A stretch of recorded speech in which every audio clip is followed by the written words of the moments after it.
And mysterious world of the missing and murder. You seek the answers, but you never know what you'll find last. When you rewind, this is the True Crime Rewind podcast. True Crime Rewind. This is the True Crime Rewind podcast.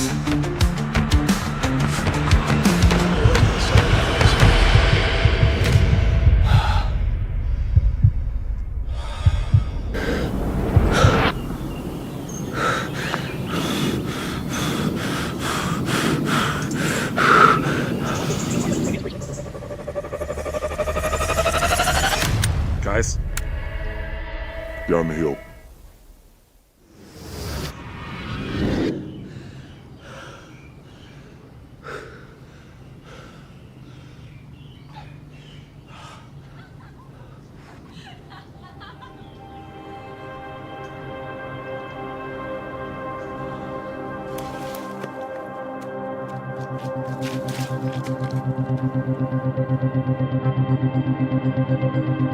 The missing juveniles last seen 13-year-old Abigail at the High Bridge in Delphi, Indiana. and 14-year-old Libby German. All known as Irene is requested route to the station to help with the search party. Last seen on an abandoned building.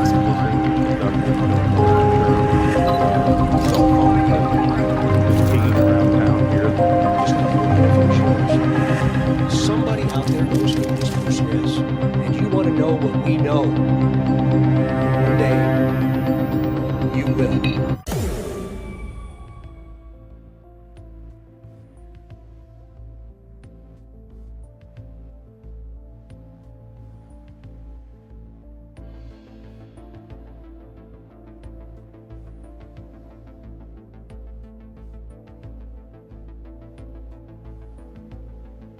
I'm from the small town of Delphi, Indiana.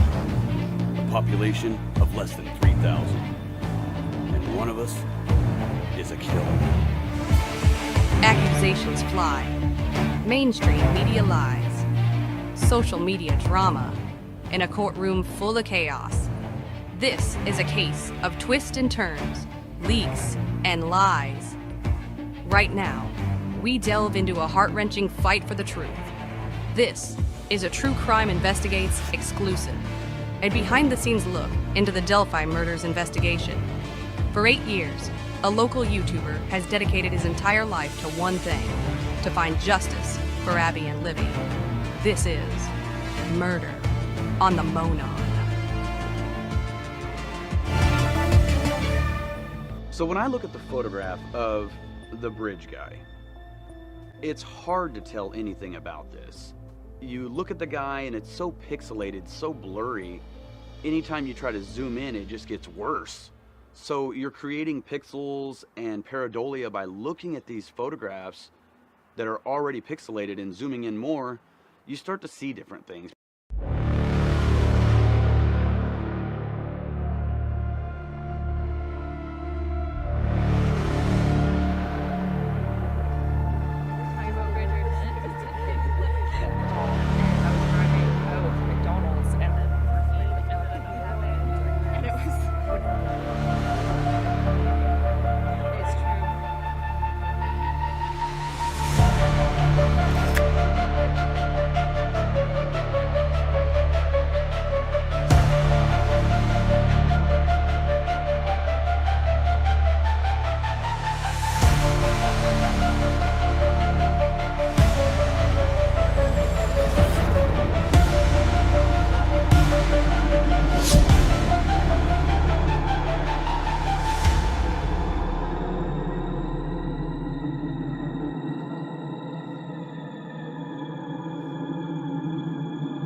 From the time Anthony Greeno investigates the unsolved as we go inside a true crime.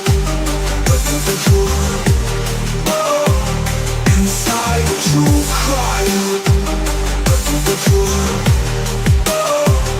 Inside.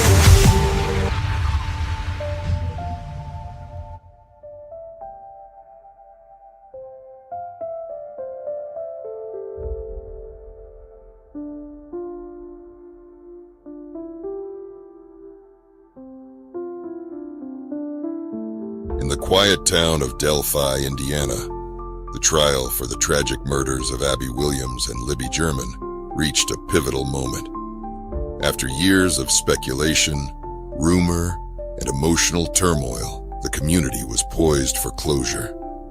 After 20 days of witness testimony, forensic and digital evidence, expert opinions, and long nights in the elements such as rain, wind, and cold weather, a family, desperately awaiting answers, is awaiting the judgment. The jurors have begun deliberating the fate of Richard Allen. Today, we break it down. On Friday, the jury began their deliberations, working diligently until 4 p.m. before retreating to their hotel. The sense of anticipation was palpable as the town held its collective breath. As a local, what do you make of the frenzy, man? This is a town of 3,000 people. It's overwhelming. But it's good to see people coming here to support members of the community.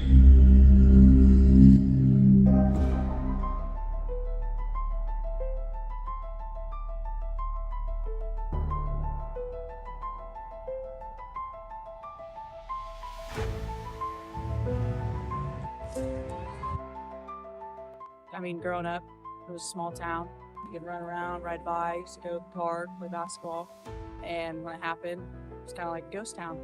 It did. It changed the town. It changed the people. It's something that never happened here, and it happened, and it makes you wonder. It's a scary thought, but you could be next. I think Richard Allen is not the guy. Well, you have the people that believe he's guilty, and then you have people who think he's innocent. Hopefully, when the verdict is announced, whatever it is, both sides can just agree to accept it. Saturday saw the jury reconvene at 10 a.m., diving back into the complexities of the case. Outside the courthouse, the scene was a microcosm of conflicting emotions. Supporters of the defendant and those seeking justice for the two girls shared the same space, united by the need for a resolution.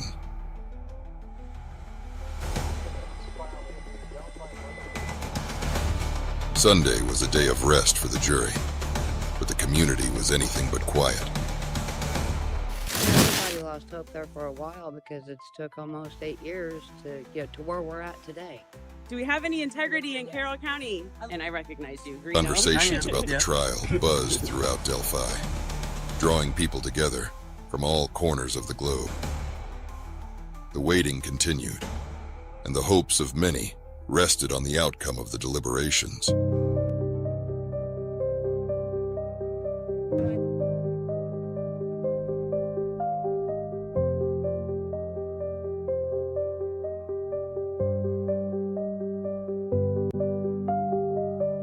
By Monday, November 11th, 2024, after a grueling 18 hours of discussion, the jury announced that a verdict had been reached. As word spread, tensions mounted. Supporters of the defendant and advocates for justice felt the strain of their long wait. The town braced for the impact of the decision.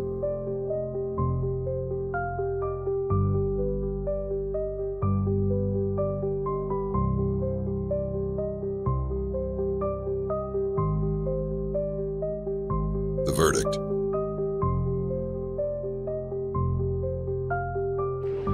What do we got? Guilty! Yeah! Richard Allen was found guilty on all 4 counts of murder. He faced a minimum of 45 years for each count, with a potential maximum sentence of 130 years in prison. The announcement reverberated through the community, a mixture of relief and sorrow. After 8 years of grief, Delphi could finally begin to heal. As the people of Delphi processed the news, they knew that the fight for justice wasn't over. True crime enthusiasts, advocates, and those seeking truth would continue their journey. The documentary series, Murder on the Monon, would be completed, and the pursuit of answers for other unsolved crimes would carry on. In the end, Delphi found a semblance of closure, and the community, once divided, could unite in the pursuit of justice and truth for all victims of crime. The story of Abby and Libby would remain a testament to their resilience and the unyielding quest for justice. And so, the narrative shifts forward, ever seeking the light in the darkness, ready to uncover the truths hidden in the shadows.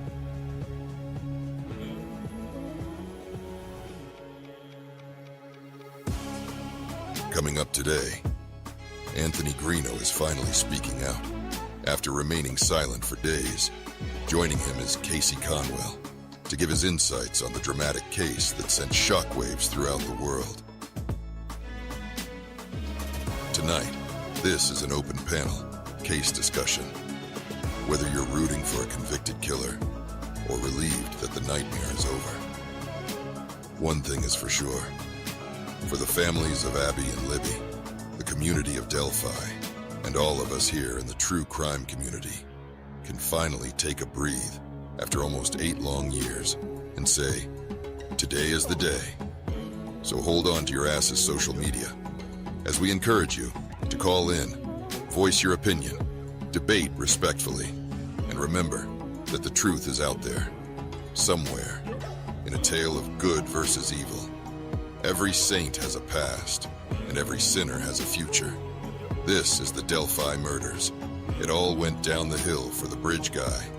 This is true crime investigation, unsolved.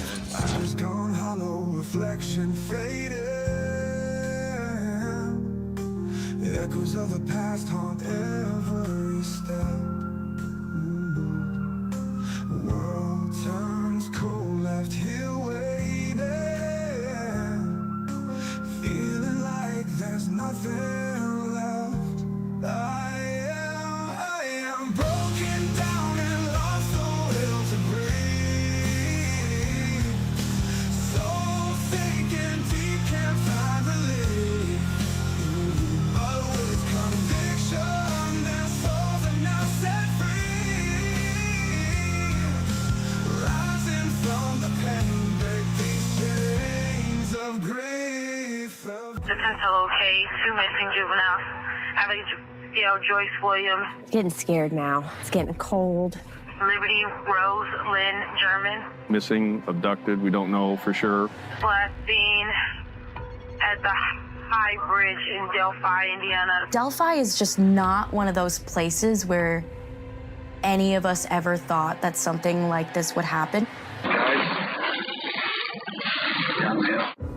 Despite that video, despite that audio, nothing happens, seemingly, for 6 years. The judge did find probable cause for an arrest of Richard Allen. He's been charged with 2 counts of murder for the murder of Abigail Williams and Liberty German. Richard Allen, you child murderer! Why did you do it? No. They got the wrong guy. There's no way. There are other people who were looked at for this. Shame on you! It's some sort of a religious sect/cult Shame on you, Richard! that follow Odinism. Shame on you, Richard Allen! I believe they sacrificed a girl and killed another one. And law enforcement insists no one's ever been cleared. Baldwin, can you provide any comment? Journalism. It's time for you guys to start being journalists. I am broken down and lost the will to breathe. But with conviction, their souls are now set free. Rising from the pain, break these chains of grace. Hello, everyone. Welcome back to Investigation Unsolved. Today, we're diving into the gripping conclusion of the Delphi Murders trial, where 2 worlds collide in a dramatic clash of good versus evil. We'll discuss the closing arguments, the intense 16-plus hour wait for the verdict, and the fierce battle between those who support Richard Allen and those who stand with law enforcement. So let's get started. But before we dive into the final moments, let's recap the trial so far. But on the other side, we have the pro-state advocates.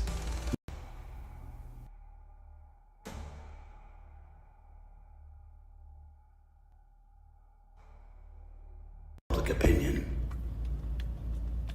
And now that the trial is over, the town of Delphi can begin to heal.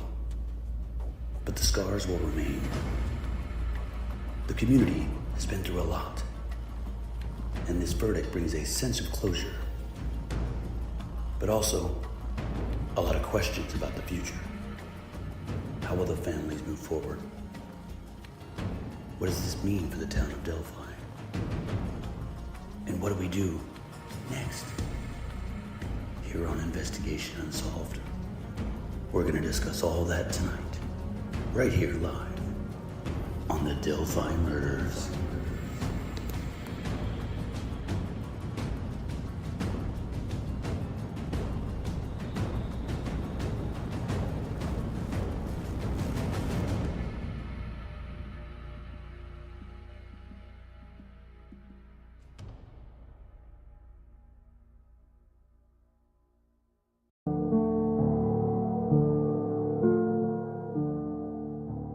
Welcome back to the True Crime Rewind, the podcast where we go beyond the evidence, beyond the headlines, and deep into the real stories behind the crimes that captivate the world. I'm Anthony Greeno, and today we're diving into the latest twist in the Delphi Murders case, a case that has haunted Indiana and the true crime community for years. This episode is titled The Ricci Davis Dilemma, and trust me, it's a wild one. We'll be discussing how Davis, an inmate serving a 50-year sentence for meth distribution, has now positioned himself as a key player in the ongoing legal battle surrounding the convicted murderer, Richard Allen. We'll explore his alleged connections to Ron Logan, the original person of interest in the Delphi case, and Kegan Kline, the man behind the Anthony Shots catfishing account. With new legal filings, accusations flying, and the defense team scrambling to get Allen's conviction overturned, the question remains, is Davis telling the truth? Or is he just another inmate looking for a way out?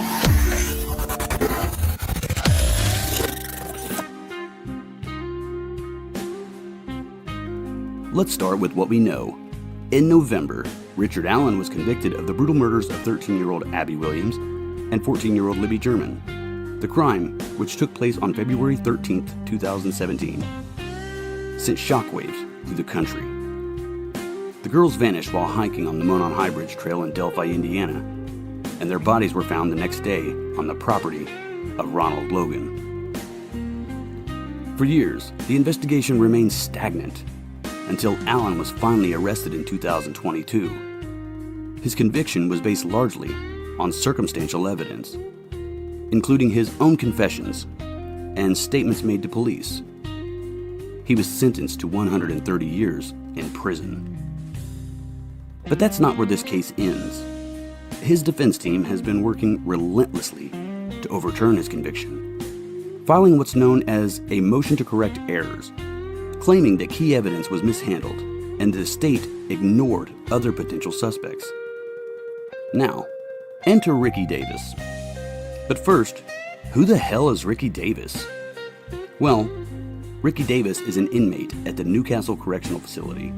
He claims to have inside information on the Delphi case, information that he says came straight from Ron Logan himself.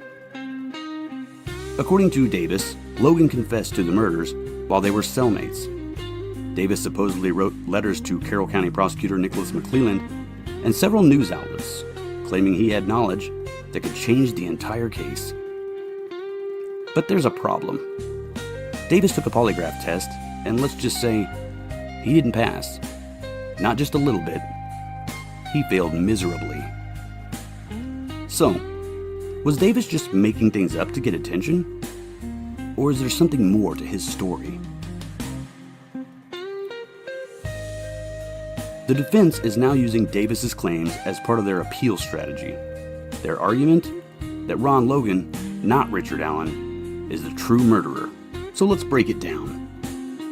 Davis says Logan admitted to burning evidence, including clothing, in a fire pit. He also claims Logan told him that he removed the battery from Libby German's phone. The defense argues that this new evidence that was never properly examined in court. The defense argues that this is new evidence that was never properly examined in court. But McClelland, the prosecutor, isn't buying it. He fired back, pointing out that the defense already had access to this information before trial. If it was so crucial, why didn't they present it earlier? This leads to a major question. Can a defense team purposely withhold evidence during trial and then use that same evidence later to request a conviction be overturned?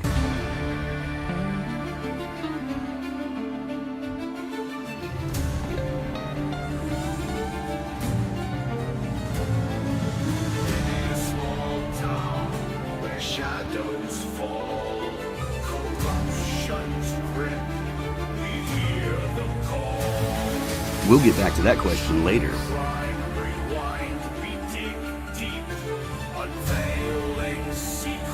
But first, if you think that this case couldn't get any messier, you'd be wrong. The legal battle has taken yet another turn, with accusations flying from both sides.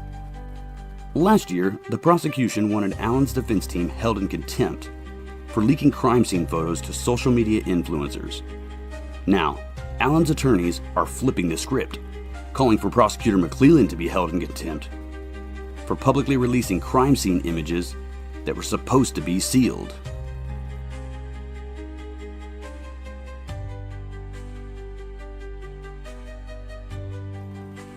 By publicly withholding information that could potentially be exculpatory. A quote from the defense filing: the court might want to consider whether to hold Mr. McClellan in direct criminal contempt for publicly filing crime scene photographs the court ordered sealed at Mr. McClellan's own request. Essentially, both sides are accusing each other of mishandling evidence. It's a legal tug-of-war, with Allen's future hanging in the balance. Now let's shift our focus to another key figure in this case, Kegan Kline. Kline is currently serving time, 37 more years to be exact, for child exploitation charges. He created the fake Anthony Shots account, which was used to catfish young girls online, even Libby German. Investigators believe this account was used to lure Libby and Abby to the bridge that day. What's shocking is that in Allen's confession to law enforcement, he admitted, quote, I remember every little thing, but yeah, I went out there to the trail. I really don't know why I did it. I went. When I got there, I lied in wait for them to arrive. And then... But here's where things get murky. Investigators believe that someone else, an older man in his 40s, was also using the Anthony Shots account.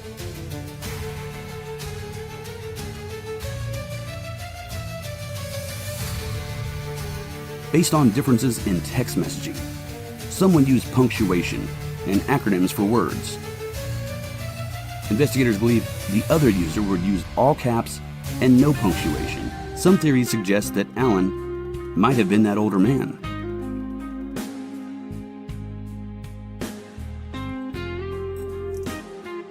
And then you have the mysterious Emily Ann, 45, that happens to be the same name as my ex-girlfriend. And the description of Anthony's shots is the exact same description of me, highlighting that he was a bounty hunter, graphics design, photography.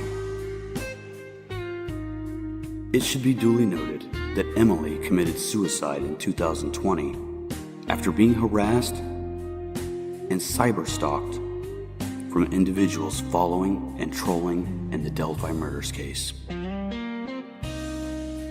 But let's go back to Richard Allen. You see, the Emily Ann profile would constantly ask young girls if they are interested in sleeping with an older man. Specifically, the Emily Ann profile would suggest her father, who would be in his mid-40s,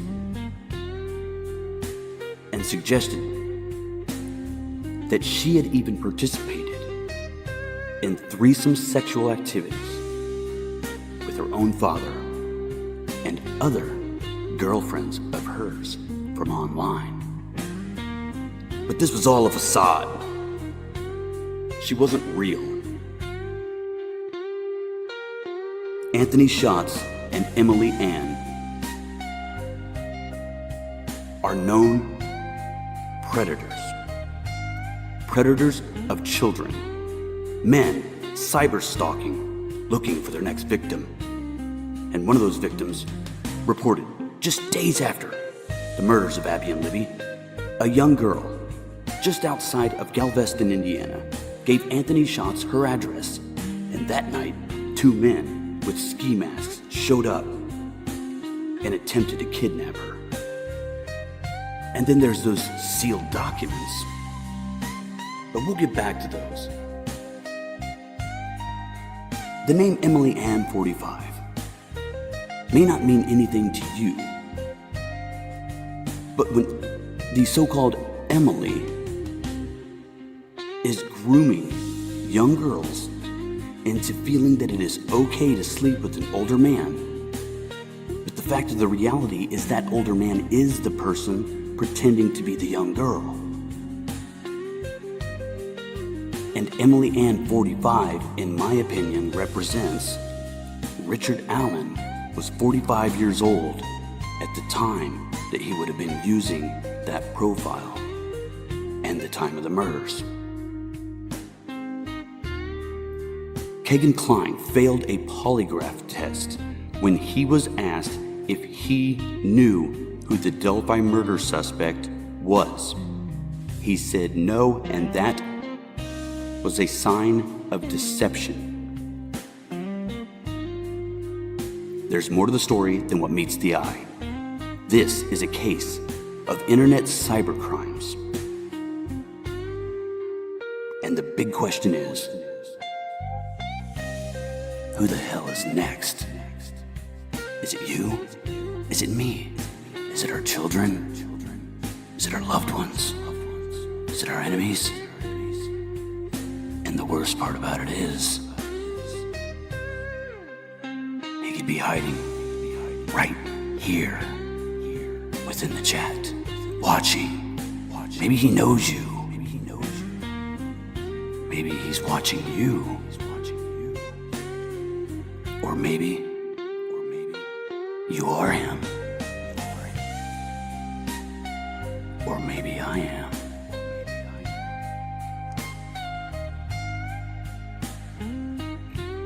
The truth will emerge.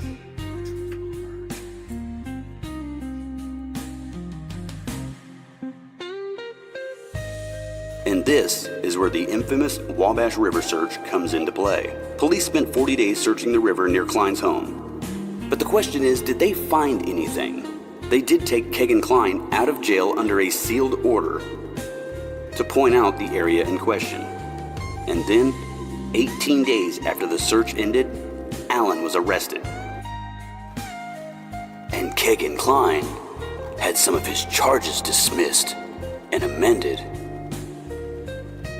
Coincidence? Maybe. Maybe not. Another major development in the case involves new forensic technology. Othram Labs was paid $20,000 to use advanced genetic genealogy to analyze unknown hairs and DNA found at the crime scene. This technology has solved cold cases decades old. If they can identify the DNA, it could confirm whether Allen acted alone or if someone else was involved in the murders themselves. As of now, results are still pending, awaiting new technologies and new scientific breakthroughs. But if they find a match, it could change everything. No case in recent history has been plagued with more social media drama than this one. From Facebook groups pushing conspiracy theories to YouTube creators spreading false narratives, the Delphi case has become a battleground for internet sleuths. Some, like Delphi drama, gossip, and rumors, have tried to discredit those covering the case with facts, including myself. But as always, we stay one step ahead. The Ricci Davis Dilemma is just one piece of a much bigger puzzle. Will Allen's conviction be overturned? Will new DNA evidence bring more arrests? Is Ricci Davis telling the truth? Or is he just trying to get out of prison? Only time will tell. But one thing's for sure. This case, after 8 long years, isn't over. Not by a long shot. But tonight, we get into court documents filed. The document is an affidavit of James Winters and reads as follows. Comes now affiant James Winters and swears and affirms the following. Number 1, my name is James Winters and I am 67 years of age. Number 2, I was a dairy farmer in northern Indiana for 50 years and currently raise Holstein steers. Number 3, I have never been arrested. I have never been in any criminal trouble. Number 4, I don't drink or use illegal drugs. Number 5, I understand that lying in this affidavit would or could result in a charge of perjury, since I am swearing that the things I am saying in this affidavit are true. The things I am saying in this affidavit are true. I have no reason to lie, and I would not lie. Number 7. In the fall of 2024, my nephew, Ricci Davis, asked that I contact the Carroll County Clerk or Prosecutor's Office to find out if they were receiving letters that Ricci had written and addressed to the prosecutor. Ricci told me that the reason that he was asking me for this favor was because he had written several letters to the Carroll County prosecutor about the Delphi murders and was expecting that those letters would prompt the prosecutor and/or law enforcement to meet with him to discuss the information contained in those letters. It was my understanding that Ricci began writing those letters in the weeks before the man who was accused of the Delphi murders was going to trial in the fall of 2024. I did, in fact, call the Carroll County Prosecutor's Office, and I did talk to a nice lady. I don't know if she was a clerk or a secretary or something else. Number 11. I called the prosecutor's office sometime in August, September, or October of 2024. I believe it was closer to October. I told the lady who answered the phone my name and further told her that I was calling on behalf of my nephew, Ricci Davis, and then asked if she knew whether Ricci's letters had been received. The lady immediately told me that she was aware of Ricci Davis's name and indicated that they had received, I believe she said, multiple letters from Ricci. The lady further indicated that every letter she had received from Ricci Davis, she had passed on to the people in charge of the investigation of the Delphi murders.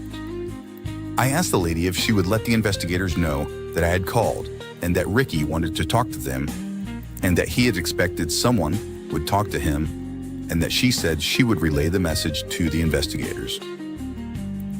I don't remember the name of the lady who answered the phone. I would not lie for anyone, including my nephew. This is the truth. This affidavit consists of 3 pages and 20 paragraphs. I did not prepare this document. Rather, it was prepared by Attorney Baldwin, because I would not know how to prepare such a document. Mr. Baldwin typed out what I told him. Furthermore, I know that Mr. Baldwin is not my attorney, nor is he Ricci Davis's attorney. Everything stated in this document is true, and I am willing to testify in court to these facts if I am asked to do so. I swear and affirm under penalties of perjury that the statements made in this affidavit are true and correct. But there's just one problem with this affidavit. You see, this affidavit is not accompanied by a sealed notary, which would provide proof that the person actually writing the letter is a real person and is the person who actually wrote this letter. Courts typically require that affidavits are accompanied by the seal of a notary public, confirming the person's identity and that they did, in fact, sign the document before a public notary.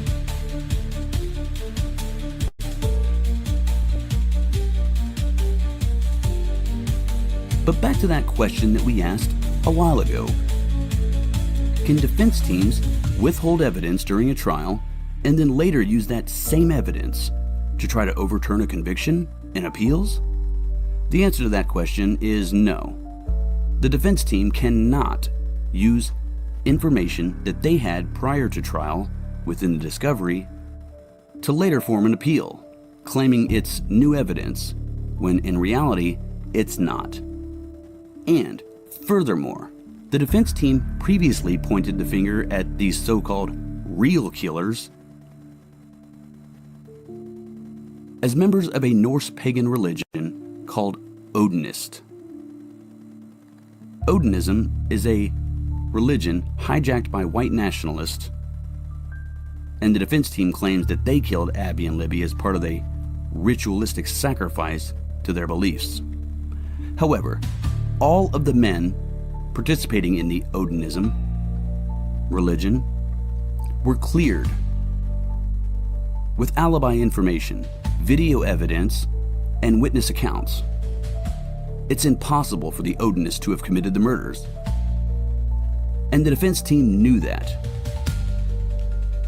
For nearly a year, the defense team claimed that the prosecution intentionally withheld this information from Alan's defense team and demanded that the case be dismissed. However, it was later uncovered that the defense team had the information the entire time and still filed motions to incite public interest and hatred towards the prosecution and the local government of Carroll County. So now they've switched it up again to the Loganite theory, blaming a dead old man who had nothing to do with the murders. And now these Ricci Davis supporters are on top of that. So what does Ricci Davis have to say? I bet we're all wondering, hoping that maybe one day he will give an interview. And from what I hear, that may come a little quicker than we all think. Just stay tuned to True Crime Investigates, right here on the True Crime Rewind podcast. That wraps up this episode of the True Crime Rewind. Or does it? No, it doesn't. You see, there's more to discuss. Let's go back to Kegan Kline and that Anthony Shots profile.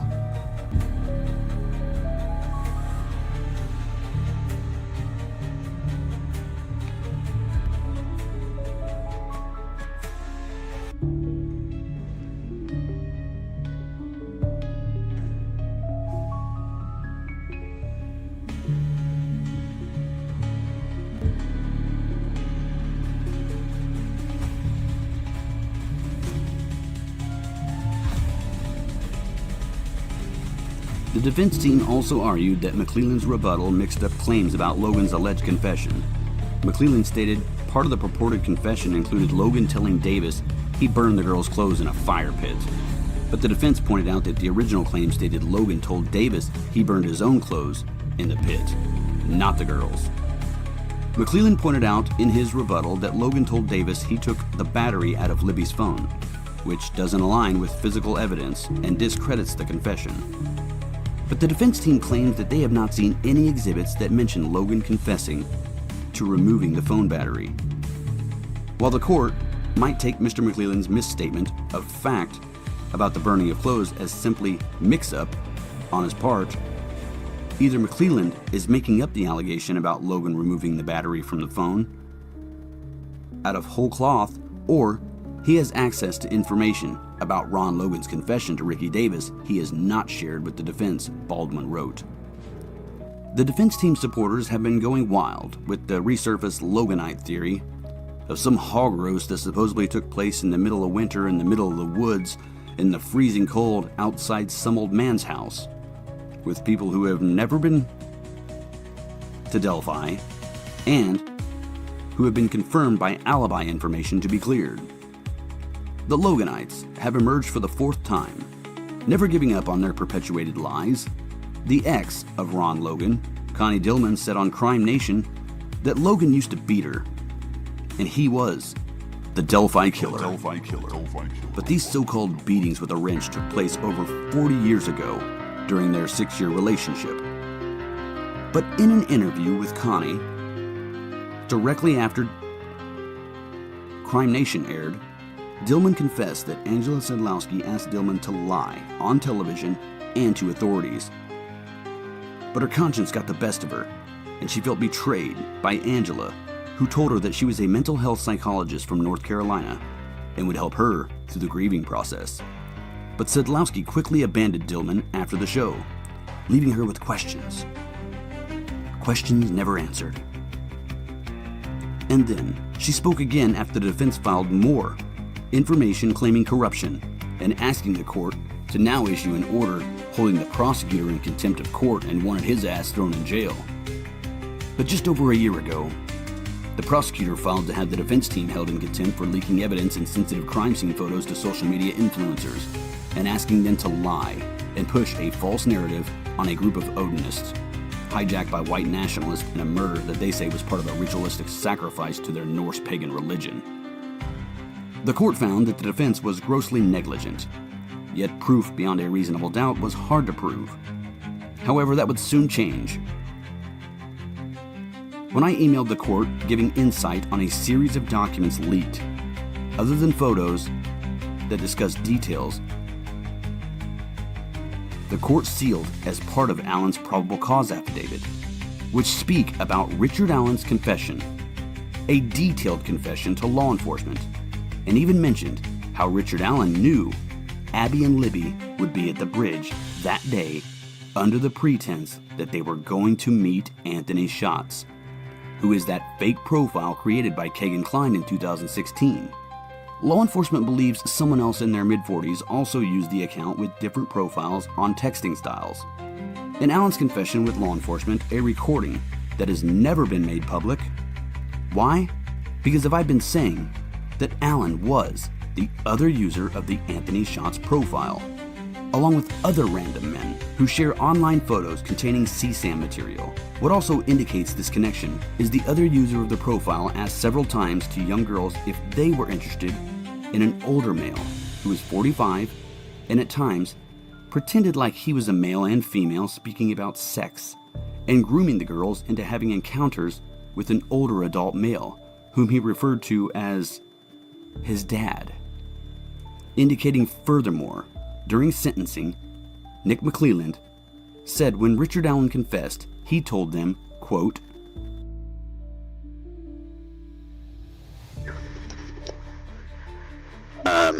well, yeah, I guess I start. The beginning is kind of hard, to remember every little thing. But yeah, I went out there to the trail.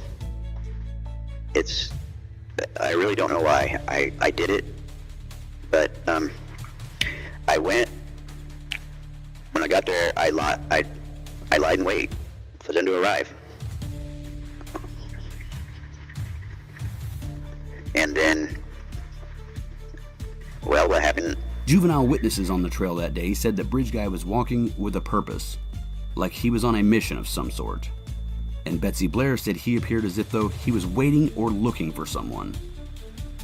Kline was caught with several devices containing the explicit material, and none of Allen's phones were connected to anything of the sorts. But the one phone Allen had that day with him was the only phone of all the phones he owned since the 90s that Allen was not in possession of. The mystery search of the Wabash River near Kline's home in Peru, where the cops searched for 40 days before ending the assignment. Did they find anything? 18 days later, Allen was being searched and then later arrested. Then immediately, Kline had some of his charges dismissed and others were lowered and amended. Doug Carter confirms this statement, as well as the original order sealing the probable cause affidavit, followed by Nick McClelland for Allen, citing that the investigation is ongoing and still that more arrests could happen based on information that led them to believe more individuals were involved. Further, Othram Labs was paid $20,000 to use new genetic genealogy and new technologies to clone and expand a DNA profile to make a better sample to use for testing and identifying the unknown hairs and DNA at the crime scene to unlock the mystery of whose DNA it actually is.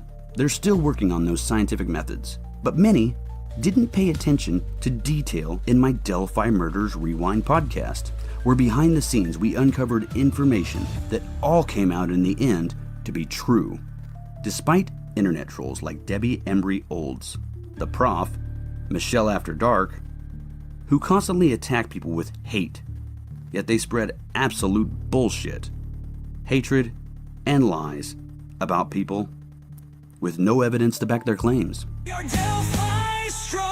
Shadows stretch across the fading light. Footsteps trace the path they once knew. In the stillness of the coming night, hearts beat with a purpose true. Echoes linger where they used to play. Their spirit-lit lights our way tonight.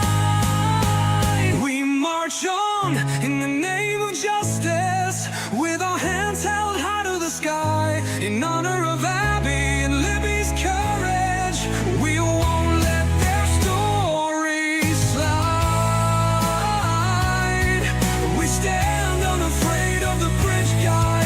United, we are Delphi strong. Winds of change are calling. Whispers turn to shouts. From silent streets to mountains, we let the truth ring out. We march on in the name of justice, with our hands held high to the sky. In honor of Abby and Libby's courage, they'll help this city will survive. We stand unafraid of the bridge guy. Together, we are Delphi strong. Walking down this old forgotten trail, the silence now a battle cry. We carry forward, we prevail. Their light will never die.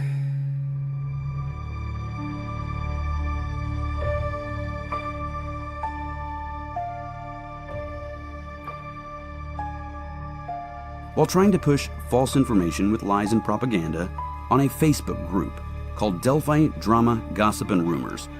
Go figure. And then bans me for calling her ass out. But little does she know, I'm still in that group, under an alias. Because I'm used to this kind of thing. Always staying a step ahead of the internet's cyber harassment and attempts to free a killer. And then there's Joe Lewis, that crazy Australian dude who had his channel deleted for spreading fake news and misinformation. But today, a letter filed in Richard Allen's case as an affidavit details some information that could change the outcome of Allen's appellate strategy. Now, get ready for the True Crime Rewind podcast. This is episode 12, The Ricci Davis Dilemma.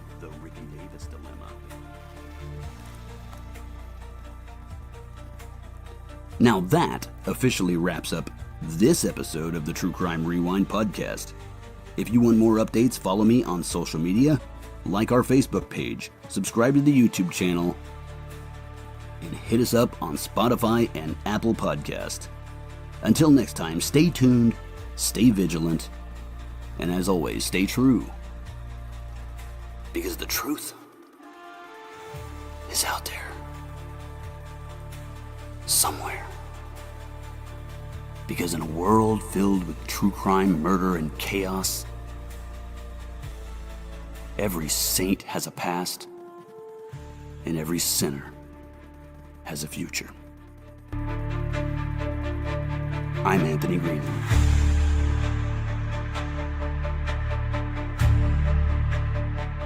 What's going on, YouTube? Facebook? TikTok? Or wherever the hell you're watching from? I am Anthony Greeno. Welcome to True Crime Investigates. Coming up tonight on True Crime Investigates. True Crime Investigates. We take you back into the Delphi Murders. But this time, we're talking about Ricci Davis, Ron Logan. Because I've lacked live streaming. Because lately, since the conviction and sentencing of Richard Allen, the bridge guy in the Delphi Murders, I've stopped live streaming. I felt like I didn't have a purpose anymore. You see, I've spent the last 8 years with 6 of those searching for who that man is. And for the last 2, it's been an up and down emotional roller coaster for everyone involved. Not just myself. I'm just a small piece of this grand puzzle.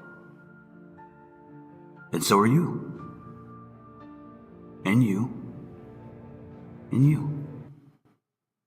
Every single one of you.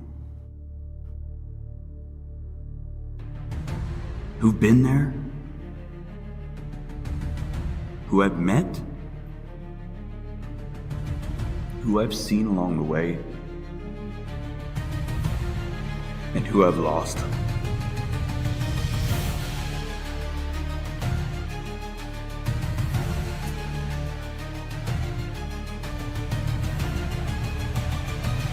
This case was a testament. A testament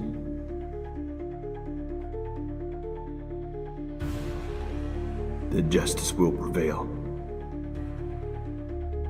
and the truth will rise. It was a test of our souls. How much pain can one endure? How much love can be lost? And how much hurt can be dished out? This has become my life. My love for justice and the unwavering desire to change has taken me from a man with demons, struggles, bad decisions, and lies.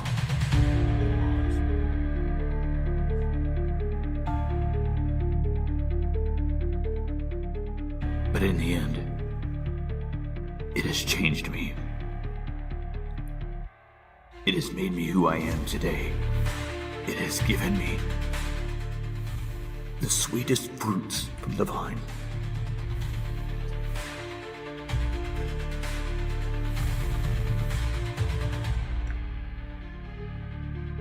I am living proof. I and you are living proof that no matter how many times you get knocked down, you can always rise right back to the top. No matter what obstacles in the way. Because I've done it not once, not twice, but 3 times. Since the case has ended, I felt like I don't have a purpose anymore. It was the exact identical feeling that Becky Patty had.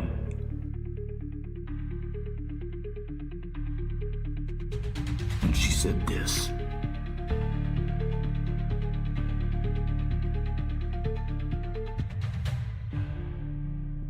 I am so sorry that you guys have had to endure all of this. And while at times I may not have been right, or respectful, or thoughtful, as the last page turns, I've become humbled, appreciative, and have a newfound respect and attitude. Thanks to you, thanks to Anna, her family. You'll see everybody. You may not have liked what I've done at times,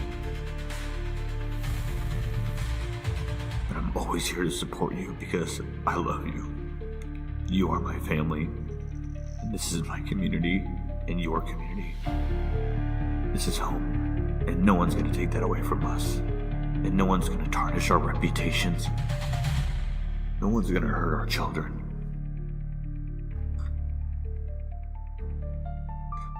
And we're not gonna let people from the internet affect us. Because they are no one. I haven't been doing this because I don't feel like I have a purpose. But we see all these accusations come up again and again and again, these hateful groups attacking people. That could only mean one thing. That there is another bad actor out there. And they're gonna be right here on YouTube.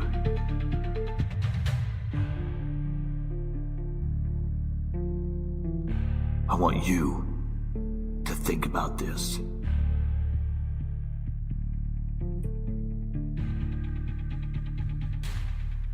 And while you're thinking about that, I want you to ponder the last question. Who's next?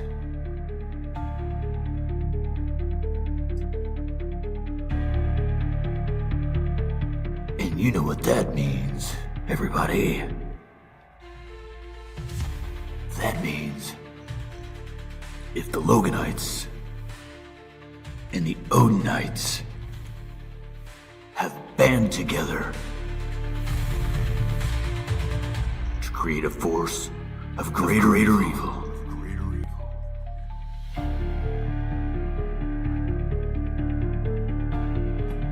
Only one thing can stop them. Of greater evil.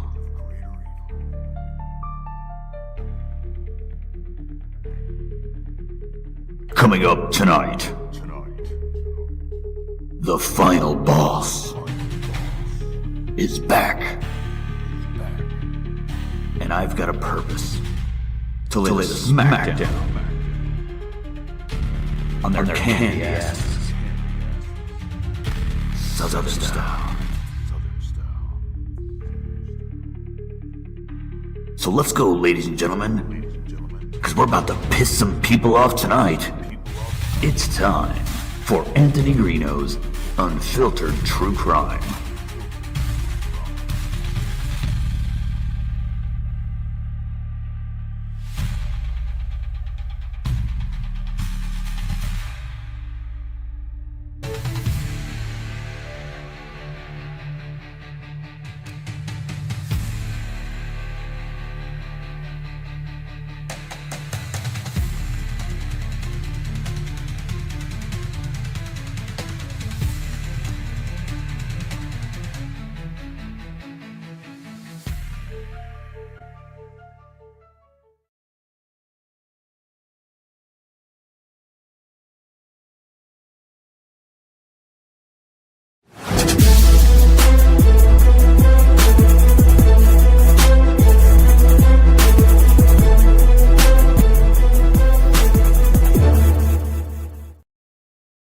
Hey, what's going on, YouTube, Facebook, Twitter, Instagram, Snapchat, TikTok, or wherever the hell you're watching from? I'm Anthony Greeno. Welcome to True Crime Investigates. This is the True Crime Rewind podcast. Welcome, ladies and gentlemen, and I want to say thank you very much to Bogey for the super chat donations. I want to say thank you very much to Four for the PayPal donations. Thank you very much, ladies and gentlemen, for that. That helps keep this channel going. I can't say it enough. This is a fan-funded channel, and all donations go towards helping this channel grow. Everything that I've acquired over the years, the past 8 years, has been from you. You make this channel happen. And without you, I wouldn't be where I am today. And so I just want to say thank you very much, ladies and gentlemen. I know I haven't been live streaming a whole lot lately. That's because I've been trying to prepare for other things. And there's a lot of things going on right now. And there's some really cool stuff going on that you don't know about yet, but you will know about in the future. And I'll tell you guys that later on. Actually, I don't even have to tell you. You're going to just find out. Trust me. It's going to be big news whenever it happens. So just keep your eyes open and your ears listening, because in the next few weeks, you're going to find out some information about what I've been up to and what I'm doing.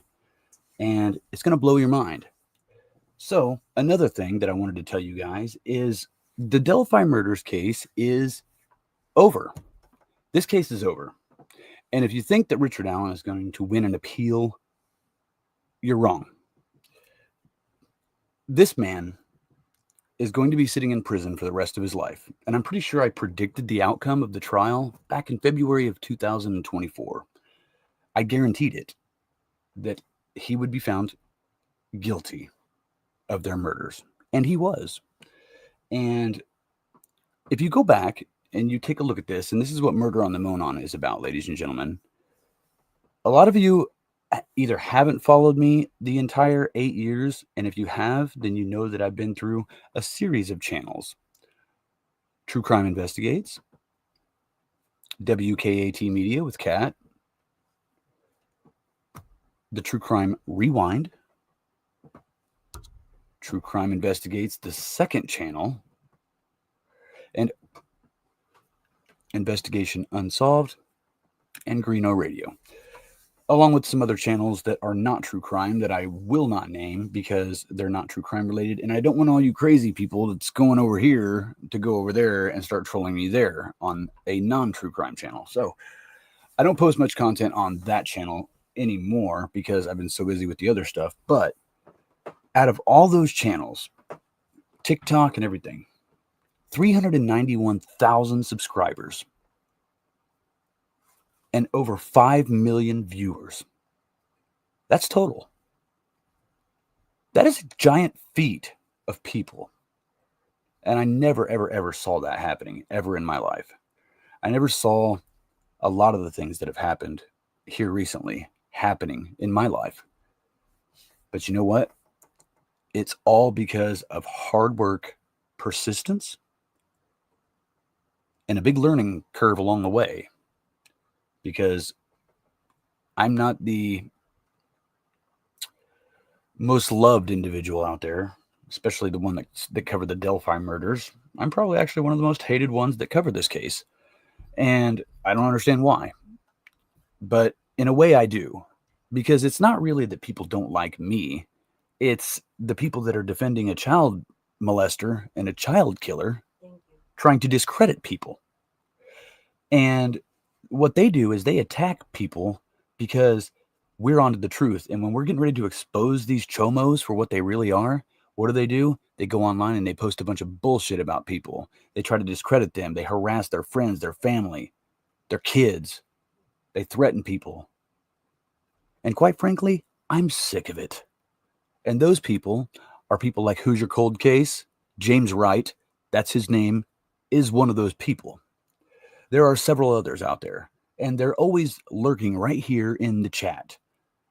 And if you don't think that this crime is a catfishing crime where grown men catfished young girls into meeting somewhere so they could sexually assault them and kidnap them, what makes you think that you're any different than them?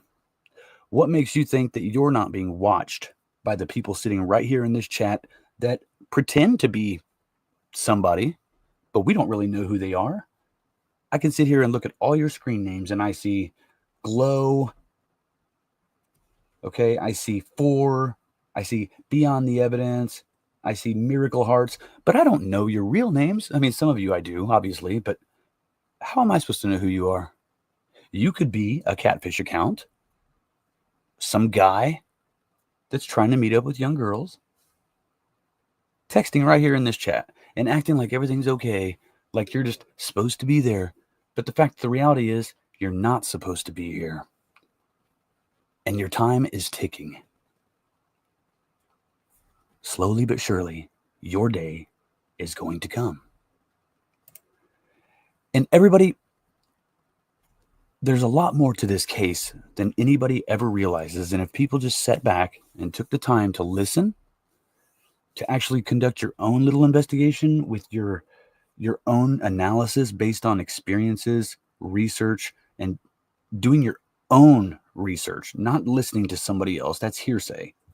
And we always turn into that telephone game. For example, if I know something about the case and I tell somebody, and that person tells somebody else, and that person tells somebody else, somehow it gets twisted up into some story that's not even anything remotely close to what it started out as. Just like this defense team. Spreading bullshit lies, trying to tell everybody that first Odinists committed these murders as part of a ritualistic sacrifice to their Norse pagan god. Even though these guys were cleared, seen on video camera during the time of the murders, the closest one being 30 miles away. So how is that a real killer if he was on video during the time of the crime somewhere else? And they knew that. They knew that when they put that information out there.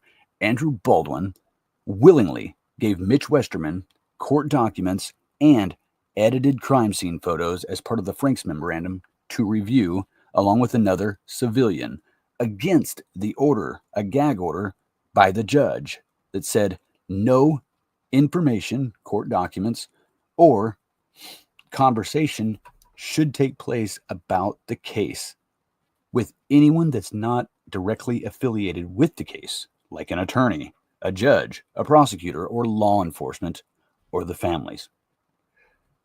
But Baldwin gave this information to Mitch Westerman. Mitch Westerman gave it to Robert Fortson. Fortson gave it to Mark Cohen, who is also the co-host of Fire and Ice YouTube channel. And Mark gave it to somebody else. Now, when law enforcement found out about this leak of information, thanks to Rick Snay going public with it about him in the murder sheet,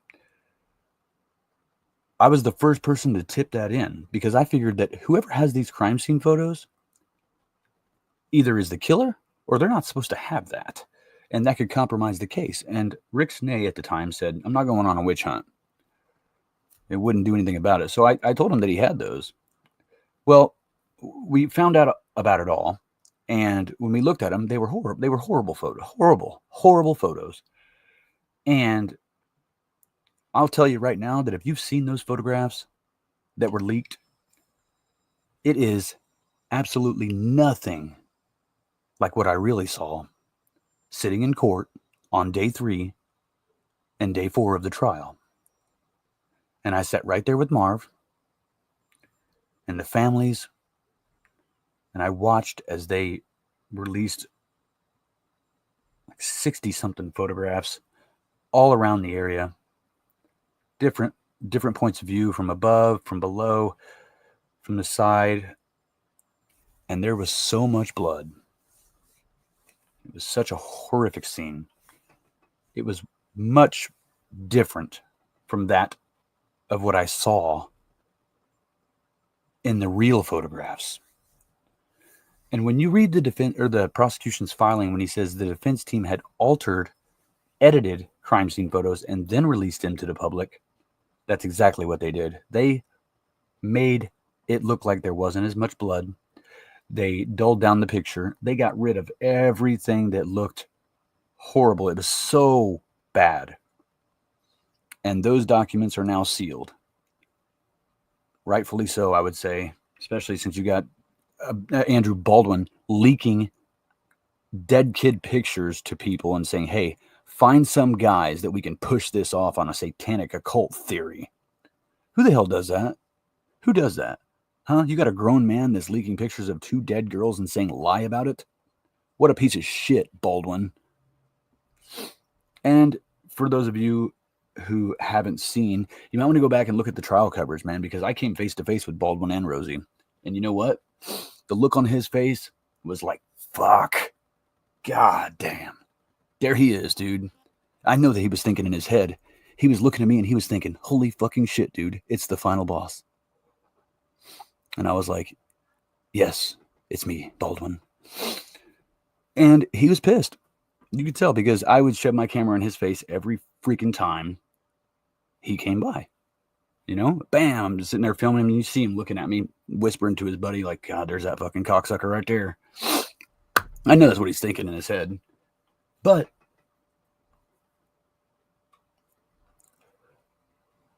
I stood there and I watched Baldwin, Rosie, O'Shea, McClellan and his posse as all this transpired throughout the 20 days that we were in Delphi, and every single night sleeping there, living there at the courthouse, basically. I know a lot of you guys did not think that I was going to be at the trial because I'd spent the last 2 years in Canada. And I didn't think I was going to be there either. But you know what? I sat and I thought about it long, and I thought hard. And I thought, you know what? I have to go to this. And at the time, I had a warrant, writ, whatever you call it, that everybody was talking about. Greeno's not going to be at the trial because he's got a warrant. Ha, ha, ha, ha, and making fun. And you know what? One time in my life did I decide that the pros were outweigh the cons in this one. And so I made the conscious decision to return home. To return home because I couldn't let my friend die in vain, because he started me on this. Michael Catt did. He started me on this, and I didn't want to be a YouTuber. He just started me doing it. And he passed away in 2021. Shortly after that, a couple weeks later, my friend Hoosier the Bruiser died. And then a couple years later, here we are, just a couple weeks ago, the day, or almost a month ago now, about 3 weeks ago, the day after the 8-year anniversary of the Delphi Murders, the captain murdered his wife and then killed himself. And such a sad, tragic incident that has absolutely no answer and just leaves a void there for pretty much the rest of time. And I don't know why he did that. I'm never going to know why. And I'm always going to wonder, but in a way, it's like I made that last video about him to kind of honor him because he was such a good friend to me. And it really hurts me deeply to know that a man who stood by my side when I was going through the worst of the worst with the girl and lost everything and made stupid statements and said just dumb shit. The man who calmed me down and was there for me to make sure that I didn't do anything stupid did the exact same, did the way worse than what I ever could have thought. And that saddens me. But it's all part of the story. It's all part of the long, dramatic struggle that not only I've been through, but other people have been through throughout the years. I mean, I've looked at family members. When you have law enforcement coming out at a press conference saying, people from the internet have ruined our lives here, they're not joking.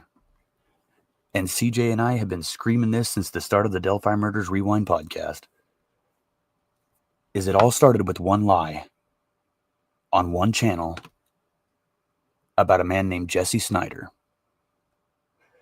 And Who's Your Cold Case made that video along with Angela Sedlowski, who Angela is who I call my long-lost girlfriend who never will give me the time of day. Angela, if you're out there, I just want one date, one time. And just to say that you and I, the enemies, could become frenemies. So, Angela, if you're out there somewhere, you and I should collaborate. I've tried. I've reached. I see you traveling across America, somewhere in the desert, taking pictures on top of mountains. I see them on your community post. And the only thing I'm wondering the whole time I'm seeing those is, why am I not there? How come I'm not traveling the world with Angela Sedlowski? Shaking up rumors. Why? Why am I not doing that? I'll tell you why. Because I'm sitting here combating people like Joe Lewis, Michelle After Dark, Tony Bruschi. Now, who the hell is Tony Bruschi, you might ask? Well, Hidden Killers podcast, this dude is the epitome of evil. He's a piece of shit. He's what I call a bitch.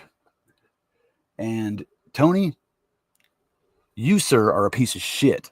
You know why? Because anybody who sits there and tries to push false narratives and propaganda for views is a hoe-ass motherfucker.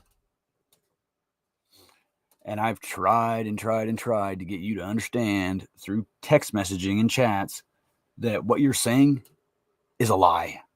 Is a lie perpetuated by Defense Diaries, Kara Weinecke, Michael Osbrook. I mean, dude, you got defense attorneys pointing the finger at me saying I'm the killer. I'm the killer? Are you kidding me? The bridge guy's a white male. Look at him. It's not me, you idiot. But these people right here, they're the reasons that all this bullshit has happened in this case.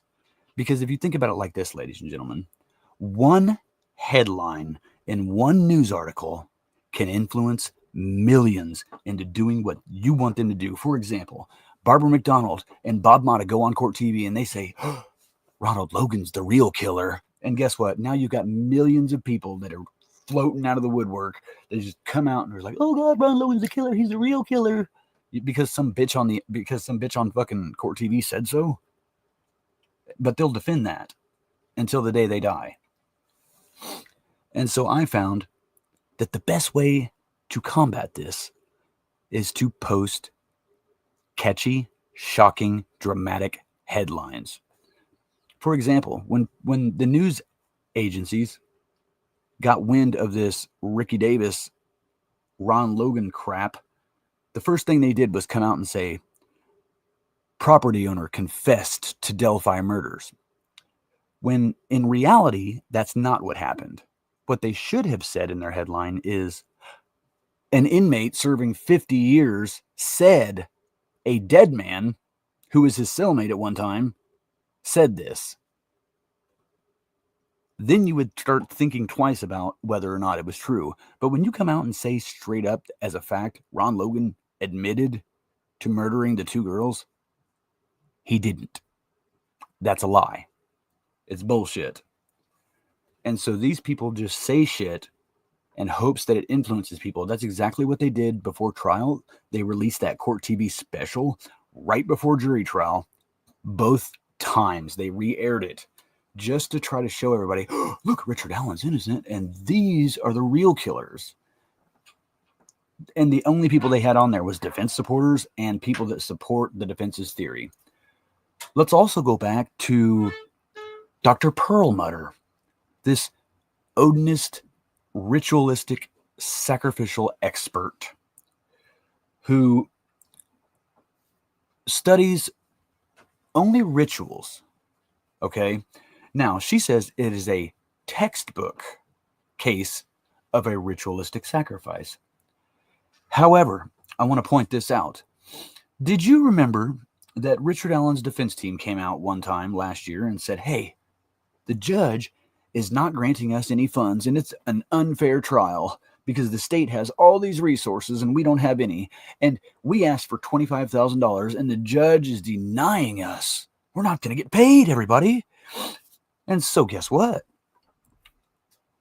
They asked the public through a crowdsourcing like GoFundMe publicly for money for $25,000. And guess what? It was raised in one night. And the following day, another $20,000. With CJ, the former owner of this channel right here, and my former partner, Case Closed with CJ, raised $8,000 of that on one day's live stream. $8,000 to make sure that Richard Allen had a fair defense, because that's what the defense team said. It was unfair and they weren't going to get this money. But then, after they raised $42,000, the account gets shut down all of a sudden. Why? Because they had a YouTuber set this up. Some chick they didn't even know. Some chick that just vanished. Some chick that was talking about slicing the judge's throat. She was pregnant. They did all that. And you know what, ladies and gentlemen? That really fucking fucked people. Because they hurt innocent lives by saying some of the shit they said. They destroyed people. They've hurt my life. I mean, who the fuck runs around and calls people a chomo if they didn't do shit? Who calls people a kid killer if they didn't do shit? Just to hurt their reputation? Post things about people on the internet and then say, Google them. Oh, Google them. Look whatever. But they post this bullshit on the internet about people. And you know what? What goes around comes around. Because there's nothing else you could post about me. What are you going to call me? A kid killer? A chomo? I don't give a fuck. Okay? Because there's only one person that's going to walk up and do something about it. And that's me. And I will stick my camera in your face and a microphone and say, why are you such a bitch ass motherfucker? That's what I'll say. And I don't care if you're a cop, a criminal, a chomo, or one of my friends. If you're wrong, you're wrong. And the reason that I haven't been live streaming is because I've been busy with this other stuff and trying to get together Murder on the Monon. I still got one more session to film, and that's done. But I need to get the drone and do it again. So if you guys are interested, we have 2 different cameras that we're getting. And we're going to need help with some funding for one of them. One of them is the drone. Okay? We need to get the drone back. Because if you remember right, some chick down in Florida stole all my stuff a couple years ago, all $50,000 with all my mixer boards, microphones, cameras, drones, everything. But you know what? That's in the past.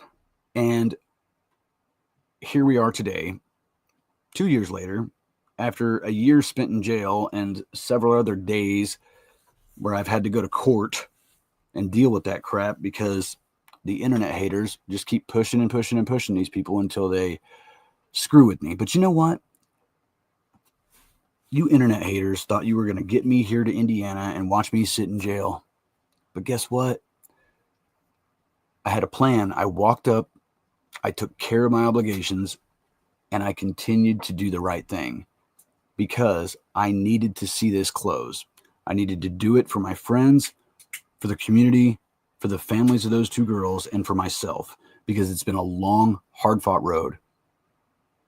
And I've been through a lot, and other people have been through a lot. And so the documentary series, Murder on the Monon, takes you deep into multiple stories at one time. It's parallels to the Delphi murders. So not only do you get the events that happened and unfolded within the case, including all the drama, like the leaks, the lies, the social media aspect of this, you get all of that, but you get it starting with the very first YouTuber covering the case. The very first one, me and Michael Catt. The very first. And from that moment on, now there's thousands of people. And it's the most talked about case on social media ever. Why? How? It's charismatic. It's crazy that all of this has gone to this level of toxicity. It's disgusting. But you know what, ladies and gentlemen? We've bounced back.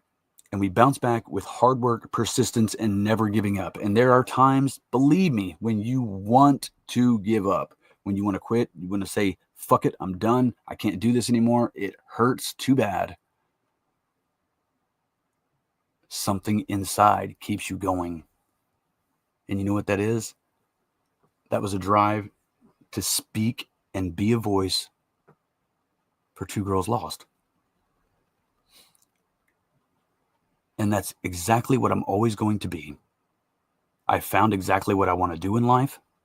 I found a career, and I am running with it.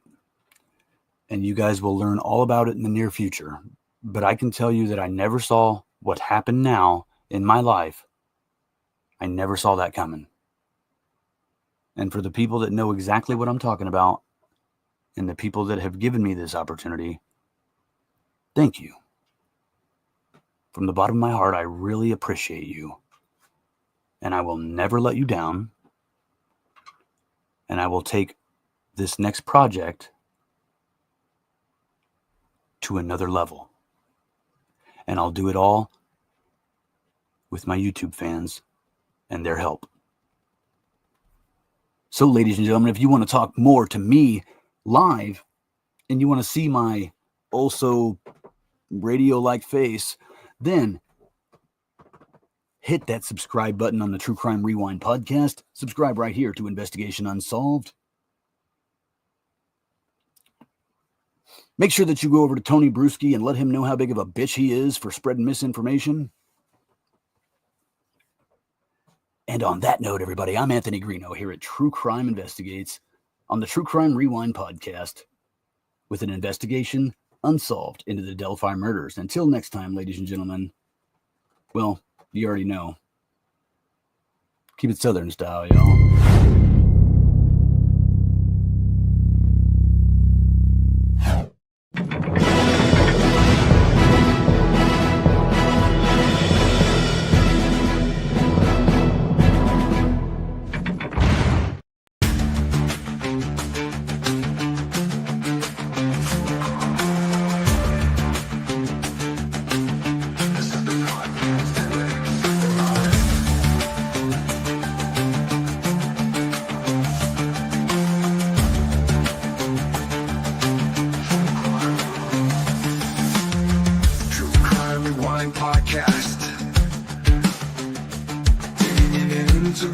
And mysterious world of the missing and murder. You seek the answers, but you never know what you'll find last. When you rewind, this is the True Crime Rewind podcast. True Crime Rewind. This is the True Crime Rewind podcast.